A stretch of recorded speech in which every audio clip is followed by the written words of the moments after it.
আসসালামু আলাইকুম বন্ধুরা, আজকে আমি এইখানে চিচিঙ্গা কেটে নিয়েছি। আমার চিচিঙ্গায় যা যা লাগবে আমি এক এক করে দিয়ে দেব।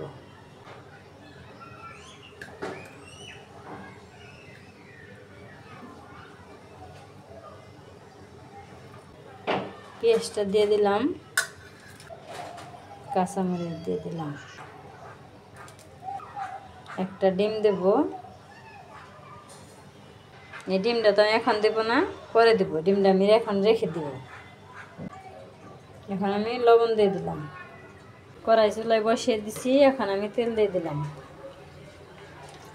দুইটা শুকনো মরিচ ছেড়ে দিয়ে দিলাম। এখন আমি চিচিঙ্গাগুলো দিয়ে দিলাম। এখন আমি ভালো করে ভাজি করব।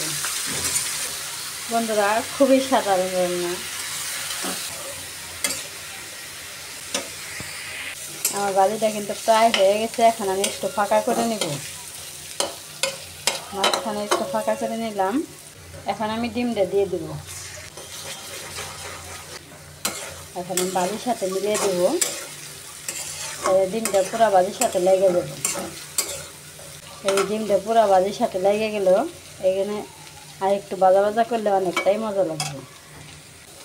এই যে বন্ধুরা, কত সুন্দর ভাজি হয়ে গেল।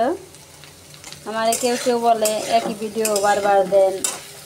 আমি বাসায় যা রান্না করি সেটাই আমি দেখাই, আর আমি তো আর প্রতিদিন নতুন নতুন একটা করে রেসিপি আমি দেখানোর মতো সামর্থ্য আমার নাই। এই জন্য আমি যা রান্না করে খাই সেটাই আমি দেখাই। আমার ভাজিটা হয়ে গেলে এখন আমি নামিয়ে নেব। বন্ধুরা, এই যে আমি চিচিঙ্গাটা এইভাবে ভাজি করলাম। এই চিচিঙ্গা ভাজিটা দিয়ে ভাত খাইতে কিন্তু অনেকটাই ভালো লাগবো। তা আমার মতো এইভাবে সবাই বানিয়ে খায় দেখবে, অনেক ভালো লাগবো। আর আজকে আমার ভিডিও কেমন হলো অবশ্যই কমেন্ট করবে। আর যারা কষ্ট করে আমার ভিডিওটা দেখলে সবাইকে অনেক অনেক ধন্যবাদ। সবাই ভালো থাকবে, সুস্থ থাকবে, সাবধানে থাকবে। আল্লাহ হাফেজ। আসসালামু আলাইকুম।